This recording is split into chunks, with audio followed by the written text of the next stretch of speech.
సంబంధిత డాక్టర్ని అనమాట. సో మీకు ఈరోజు మెన్స్ట్రల్ హైజీన్ గురించి, అంటే నెలసరి ఎలా ఉంటుంది, ఆ టైంలో మనం ఎలా పరిశుభ్రత మెయింటైన్ చేసుకోవాలి అనే దాని గురించి చెప్తాను. ఓకేనా? నెలసరులు అనేది అనారోగ్యం కాదు, అదొక రోగం కాదు. బట్ ఎప్పుడు మనకు ఆ ప్రాబ్లం ఎక్స్పోజ్ చేయకపోవడం వల్ల అప్పుడు మనకు అనారోగ్యం వస్తుంది. సో ఎట్లా 3 మెయిన్ కోణాలు ఏంటి, 3 కోణాలు ఏంటి నెలసరుల టైంలో అంటే, ఒకటి మనం దాని గురించి మాట్లాడుకోవాలి, నిశ్శబ్దంగా ఉండొద్దు, మాట్లాడుకోవాలి. ఏం ఉత్పత్తులు వాడితే మంచిది అనేది తెలుసుకోవాలి, కరెక్ట్గా మెథడ్ వాడాలి, ప్లస్ దాన్ని ఎలా డిస్పోజ్ చేయాలి, ఎలా తీసేయడం ఎట్లా అనేది చాలా ఇంపార్టెంట్. ఎందుకు అంటే నిశ్శబ్దం ఎందుకు తీసేయాలి, ఎందుకు మాట్లాడుకోవాలి అంటే తెలుసుకోవాలి, అసలు దాని గురించి ఏంటి జ్ఞానం అనేది మనకు తెలియాలి. తెలుసుకొని దానికి మనం నలుగురికి చెప్పాలి, దాని గురించి ఏం చేయాలి, ఎట్లా చేయాలి అనేది. నెక్స్ట్ ఏంటి, కరెక్ట్గా ఉత్పత్తులు ఏది అనేది వాడాలి అనేది ఎట్లా తెలుసుకోవాలి అంటే, దాంట్లో 3 రకాలు ఉంటాయి. మెన్స్ట్రల్ ప్యాడ్స్ ఉంటాయి, కప్స్ ఉంటాయి, ట్యాంపన్స్ ఉంటాయి. మనకి ఈజీగా దొరికేది ఏంటంటే శానిటరీ ప్యాడ్స్.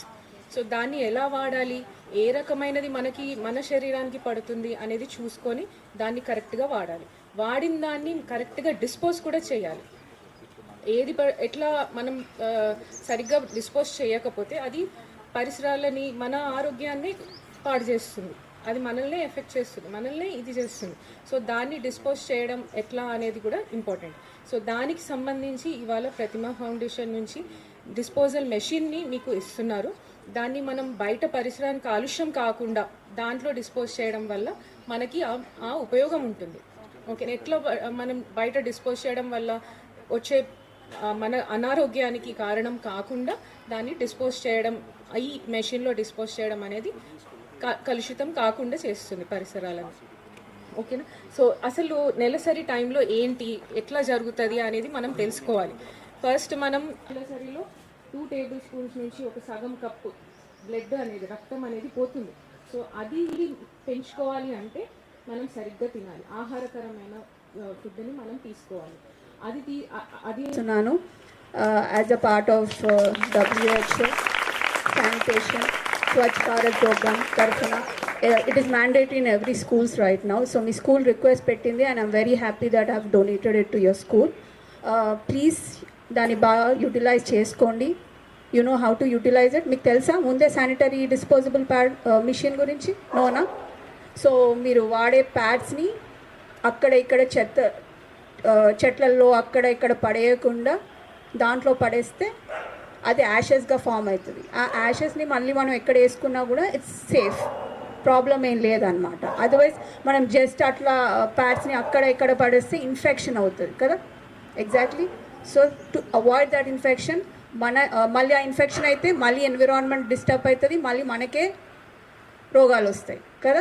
సో అందుకే ఆ హెల్త్ డిస్పోజబుల్ ప్యాడ్ని, శానిటరీ డిస్పోజబుల్ ప్యాడ్ని మేము డొనేట్ చేస్తున్నాం. సో మీరు వాడే ప్యాడ్స్ని దాంట్లోనే డిస్పోజ్ చేయండి, so that your school will be clean and your health also will be good. So you understand. And apart from that, menstrual cycle అనేది అందరికీ తెలుసు. గుడ్ దట్ బాయ్స్ కూడా, మీరు కూడా కూర్చున్నారు, ఓకే, మీకు కూడా తెలవాలి. ఎందుకోసం అంటే మీకు కూడా మదర్ ఉన్నారు, సిస్టర్స్ ఉన్నారా, అక్క చెల్లెలు ఉన్నారు కదా. సో దీని గురించి చాలా తెలవాల్సింది. ఎందుకోసమంటే ఇది ఏం పెద్ద సిగ్గుపడాల్సిన విషయం ఏం కాదు, అందరికీ తెలవాల్సిన విషయమే. ఎందుకోసమంటే ఇది దేవుడు మాకు ఇచ్చిన గొప్ప వరం. మా బాడీని మేము క్లీన్గా ఉంచుకోవడానికి ఇది సహజమైన ప్రక్రియ. సో దీంట్లో ఏం సిగ్గుపడాల్సిన అవసరం లేదు. And very good head master, మీరు మీ బాయ్స్ని కూడా కూర్చోబెట్టారు. I'm very happy about it. So మీకు కూడా తెలవాలి. మీకు తెలిస్తే మీరు మీ సిస్టర్నైనా మీ మదర్నైనా అర్థం చేసుకోవడానికి చాలా ఈజీగా ఉంటుంది. ఓకే, అమ్మాయిలు కూడా మీరు సిగ్గుపడాల్సిన అవసరం లేదు. కొందరు సిగ్గుపడుతున్నారు, కొందరు ఏంటి ఇది అన్నట్టు చూస్తున్నారు. But that is not right. Okay, మీరు స్ట్రాంగ్ ఉంటే బాయ్స్ కూడా మీకు సపోర్ట్ చేస్తారు అన్ని విశేషాలలో.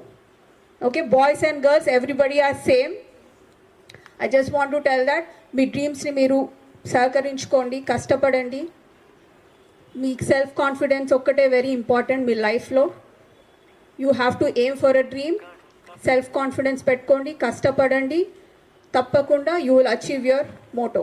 ఓకే, గవర్నమెంట్ స్కూల్ ఎక్కడి నుంచి మనం వచ్చినాం అనేది ముఖ్యం కాదు. గవర్నమెంట్ స్కూల్ నుంచే, గవర్నమెంట్ స్కూల్లో చదివినా కూడా చాలామంది చాలా గొప్ప వాళ్ళు అయ్యారు. ఈరోజు దేశానికి సేవ చేసే వాళ్ళందరూ గవర్నమెంట్ స్కూల్కి వెళ్ళే వచ్చేవాళ్ళు కదా, అవునా కాదా? మన తెలంగాణ సీఎం ఇప్పుడు రేవంత్ రెడ్డి గారు కూడా నేను గవర్నమెంట్ స్కూల్లోనే చదివినా అని చెప్తున్నారు. సో మీలో కూడా ఎవరైనా సీఎం కూడా కావచ్చు. సో అందుకే కష్టపడి చదువుకోండి. మీరు వచ్చే ప్లేస్ మిమ్మల్ని డిటర్మైన్ చేయదు. ఓకే, మీ పెట్టుకునే లక్ష్యమే మిమ్మల్ని గొప్ప స్థానాలకు తీసుకెళ్తుంది. మిమ్మల్ని